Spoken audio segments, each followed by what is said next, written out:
नमस्कार, Madhya Pradesh daily current updates में आपका स्वागत है। आइए बात करते हैं मध्य प्रदेश के सबसे बड़े सांस्कृतिक महोत्सव, और यह सांस्कृतिक महोत्सव का नाम है विक्रमोत्सव, जिसे राष्ट्रीय स्तर पर तीसरा अवार्ड दिया जा चुका है। इस साल के बेहतरीन सांस्कृतिक लाइव इवेंट की अगर बात करें तो तीसरा अवार्ड मिला है हमारे मध्य प्रदेश के उज्जैन शहर में आयोजित होने वाले विक्रमोत्सव। इस साल ही इसका आयोजन किया गया है और इसी साल पहले ही साल में राष्ट्रीय स्तर पर, अंतर्राष्ट्रीय स्तर पर इसने अपनी नई पहचान बनाई है और मध्य प्रदेश की संस्कृति को चारों ओर फैलाया है। आइए इस अवार्ड की बात करते हैं। इसके अलावा अन्य दो अवार्ड जो विक्रमोत्सव को मिले हम उसकी भी बात करेंगे। आगे चलकर हम बात करेंगे विक्रमादित्य और उज्जैन के संबंध की, और लास्ट में आपके लिए एक प्रश्न भी होगा जो एग्जाम पॉइंट ऑफ व्यू से ज्यादा इंपॉर्टेंट रहेगा।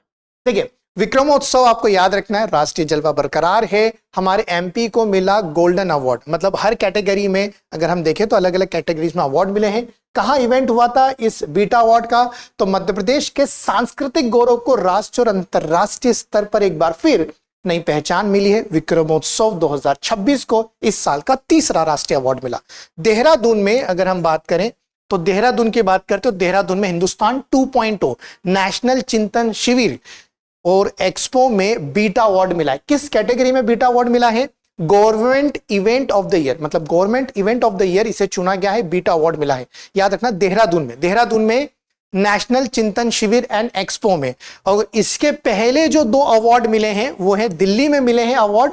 दिल्ली में show off the India conclave जो 2026 ये जहां इवेंट हुआ था, इस इवेंट में गोल्डन अवार्ड मिला है सांस्कृतिक live event of the year. सांस्कृतिक live event of the year में गोल्ड अवार्ड और सिल्वर अवार्ड, मतलब सेकंड बेस्ट मिला लाइव इवेंट का। कोई भी लाइव इवेंट का जो प्रसारण किया जाता है उसमें सेकंड रहा हमारा विक्रमोत्सव। तो याद रखेंगे 3 अवार्ड मिले हैं। हाल ही में देहरादून में जो चिंतन शिविर हुआ वहां पर बीटा अवार्ड मिला है, और दिल्ली में हमें 2 अवार्ड मिले हैं, live event of the year सांस्कृतिक में गोल्ड और सिल्वर में live event of the year. ये दोनों याद रखेंगे। इसके बाद हम बात करते हैं विक्रमोत्सव की। 2026 में विक्रमोत्सव जो है शुरू किया गया। पहला चरण जो था वो 12 फैब को शुरू हुआ था और 15 फैब को महाशिवरात्रि और महाकाल वन मेला इसके अंतर्गत ही रखे गए थे। दूसरा चरण और महत्वपूर्ण हो जाता है, जहां पर 19 मार्च से लेकर 30 जून तक इसका आयोजन हुआ, और इसके अंतर्गत विक्रमोत्सव के अंतर्गत चला जल गंगा संवर्धन अभियान, जिसकी बात हमने पहले भी करी थी। तो जल गंगा संवर्धन अभियान जो है विक्रमोत्सव के अंतर्गत चलाया गया था।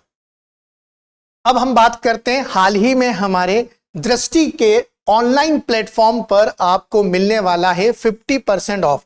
18 से 22 जुलाई तक यह ऑफर चल रहा है, आप इसका लाभ उठा सकते हैं सभी पीसीएस कोर्सेज पे। यूपी हो, बिहार हो, राजस्थान हो, हरियाणा हो, झारखंड हो, सभी पे 87501 पे कॉल करके आप इंफॉर्मेशन ले सकते हैं। रही बात हमारे एमपीपीएससी की, तो एमपीपीएससी पे भी ये ऑफर है। आप बोलेंगे सर क्या हमारे लिए नहीं है बिल्कुल। 18 से 22 जुलाई आप डेट मार्क कर लीजिए, इसके बाद नहीं मिलेगा। 50% तक ऑफ मिला है। ऑनलाइन सभी कोर्सेज पर है, फाउंडेशन पे, प्रीलिम्स, मेंस, स्टूडियो, अन्य कोर्सेज, एक्सपर्ट फैकल्टीज मिलेंगे। जो अप्रोच होगी वो बहुत ही सिंथेटिक होगी। उसके बाद संपूर्ण कवरेज आपको मिलेगा। अगेन आप सेम नंबर पे कॉल करके इंफॉर्मेशन ले सकते हैं। अब हम आपको ले चलते हैं विक्रमादित्य और उज्जैन। जब भी आप नाम सुनते हैं विक्रमादित्य, सम्राट विक्रमादित्य, तो सबसे पहले हमारे जहन में आता है उज्जैन, क्योंकि सम्राट विक्रमादित्य की राजधानी थी उज्जैनी। सम्राट विक्रमादित्य ने विक्रम संवत की अगर शुरुआत बोले तो कहते हैं 57 ईसा पूर्व में की गई थी। न्याय और दान के लिए प्रसिद्ध हैं विक्रमादित्य। 9 रत्न थे। कमेंट करके आपको यह बताना है कि विक्रमादित्य के शासनकाल में कौन से 9 रत्न होते थे, मतलब किन किन व्यक्तियों को 9 रत्न में जोड़ा गया था, उनकी परिषद हुआ करती थी। उज्जैन को उन्होंने विश्व गुरु बनाया था। नो डाउट है कि उन्होंने उज्जैन को क्या करा, विश्व गुरु बनाया, और उज्जैन को भारत की सांस्कृतिक राजधानी बनाया। उज्जैन को भारत की क्या बनाया, सांस्कृतिक राजधानी। अब आपकी बारी है कमेंट करके बताने की कि विक्रम अवार्ड या विक्रमादित्य पुरस्कार की अगर हम बात करें कब शुरू हुआ था सबसे पहला, कोई, क्योंकि बहुत सारे क्वेश्चन इस पर आए हैं, किस क्षेत्र में दिया जाता है, और इनाम राशि भी आपको बतानी है कि क्या विनिंग प्राइज है। तो आपको याद रखना है कि आपको 3 चीजें बतानी है। एक, कब शुरू हुआ था विक्रम पुरस्कार, दूसरा इनाम राशि क्या है और किस क्षेत्र में दिया जाता है।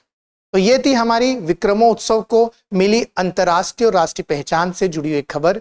जय हिंद, जय भारत।